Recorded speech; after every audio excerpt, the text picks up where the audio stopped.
दोस्तों नमस्कार, मेरा नाम है मनीष कुमार सिंह और आप देख रहे हैं 4 PM महाराष्ट्र। आपका बहुत बहुत स्वागत करता हूं। आज दिन भर खबरें छाई रही दिल्ली की, चुनावों के रिजल्ट्स आ गए और आम आदमी पार्टी आज हार गई है और बीजेपी दिल्ली के सियासत पर काबिज हो गई है। लेकिन सबके बीच में दोस्तों महाराष्ट्र से भी एक बड़ी खबर आई, जहां पर उद्धव ठाकरे ने गर्जना की है। जी हां दोस्तों, उद्धव ठाकरे ने सीधा सीधा कहा है कि अगर उनकी शिवसेना को तोड़ने की कोशिश की गई तो सर फोड़ देंगे। जी हां दोस्तों, उद्धव ठाकरे इस बार बहुत ही ज्यादा एग्रेसिव अंदाज में नजर आए हैं। आपको पता होगा कि एकनाथ शिंदे की शिवसेना के नेता उदय सामंत के बयान के बाद महाराष्ट्र की सियासत में भूचाल आ गया। जब एकनाथ शिंदे गुट की तरफ से, एकनाथ शिंदे की शिवसेना की तरफ से जब ये दावा किया गया कि उद्धव ठाकरे के 6 सांसद और कुछ विधायक भी एकनाथ शिंदे के पार्टी में शामिल होने जा रहे हैं आने वाले समय में, और ऑपरेशन टाइगर करके इसको नाम दिया गया, जिसके बाद जब उदय सामंत ने जब बयान दिया, उसके बाद महाराष्ट्र की सियासत जो है उसमें भूचाल आ गया। और लगातार चाहे वो उद्धव ठाकरे की शिवसेना के नेता हों, चाहे वो किसी और पार्टी के नेता हों, सबने इस पर अपनी प्रतिक्रिया दी और महाराष्ट्र के सियासत में ये हलचल तेज हो गई कि क्या फिर से एक बार उद्धव ठाकरे की शिवसेना दो हिस्सों में टूटने जा रही है।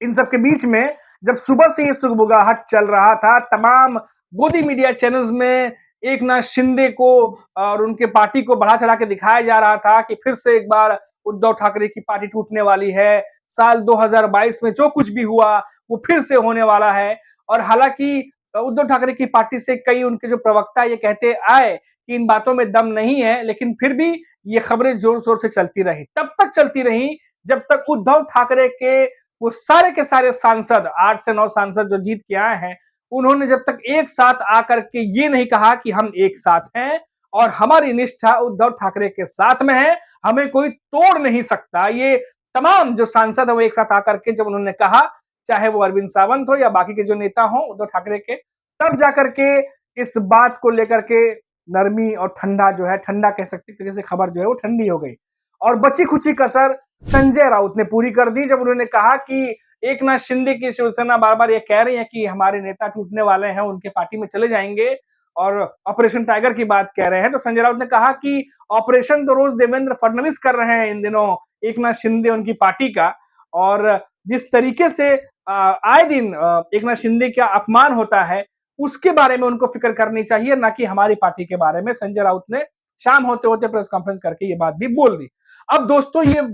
इन सब के बाद उद्धव ठाकरे ने जिस तरीके से आड़े हाथों लिया है बीजेपी को और एकनाथ शिंदे को, जिस तरीके से उन्होंने कहा है कि हमारी पार्टी को तोड़ने की कोशिश जो करेगा उसे देख लेने की बात कही है, खुली चुनौती दी है। और ये भी कहा है कि अगर हमारी पार्टी को तोड़ने की कोशिश की जाती है तो सर फोड़ देंगे। जी हाँ दोस्तों, पुराने अंदाज में शिवसेना जो जो जिस तरीके से जानी जाती है, जिस तरीके से अग्रेसिव बयान देते हैं नेता, उद्धव ठाकरे ने उसी तरीके से बयान दिया है। और उनके इस बयान के बाद जो है वो महाराष्ट्र की सियासत फिर से एक बार गर्मा गई है। तो ये दोस्तों बड़ी अपडेट, ताजा अपडेट जो है वो महाराष्ट्र से आ रही थी, क्योंकि लगातार काफी दिनों से ये बातचीत चल रही थी दोस्तों कि क्या उद्धव ठाकरे के नेता उद्धव ठाकरे की शिवसेना को छोड़ने वाले हैं। दबी जुबान में इसका जो है वो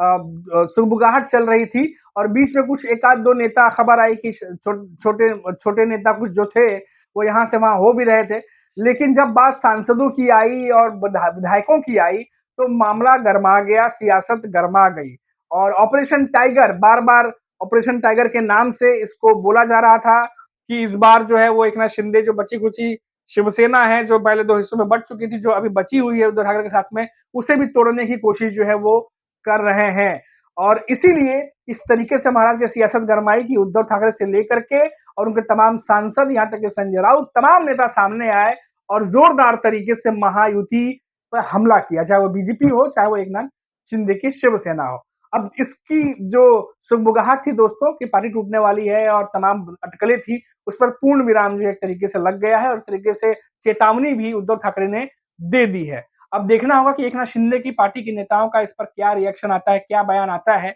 लेकिन फिलहाल दोस्तों आज जो खबर आई दिल्ली इलेक्शन से कि जिस तरीके से तमाम सस्पेंस बना हुआ था, सस्पेंस भी उस पर से खत्म हो गया और अरविंद केजरीवाल और आम आदमी पार्टी जो है वो दिल्ली की सियासत से अब हट गई है और बीजेपी जो है वो काबिज हो गई है। लगातार कोशिश कर रही थी बीजेपी, लेकिन काफी समय से उनके हाथ हार ही आ रही थी। लेकिन अब तमाम जानकार जो है दोस्तों, कई डिबेट हम भी देख रहे थे, कई बार हमने देखा कि कल राहुल गांधी ने भी प्रेस कॉन्फ्रेंस की थी और प्रेस कॉन्फ्रेंस करके ईवीएम और चुनाव आयोग पर सवाल खड़े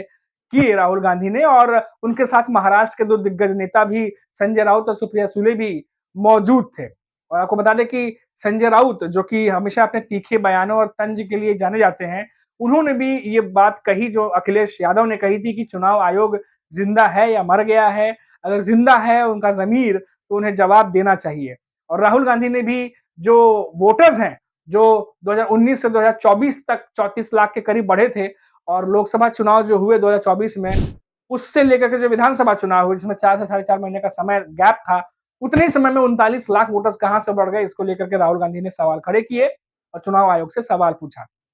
हालांकि चुनाव आयोग ने कहा है कि वो लिखित में इसका जवाब देंगे, पर इसको लेकर भी महाराष्ट्र में सियासत गरमाई हुई है। देवेंद्र फडणवीस का बयान आया, सीएम है महाराष्ट्र के, उन्होंने भी कहा कि ये सब कुछ जो है वो चुनाव, क्योंकि दिल्ली में आम आदमी पार्टी कांग्रेस हारने वाली है, इसीलिए ये सब किया जा रहा था। हमने देखा कि अजीत पवार की तरफ से भी बयान आया, उन्होंने भी कहा कि मेरी भी पत्नी जो है वो हार गई थी, पर मैंने कभी किसी पे आरोप नहीं लगाया। और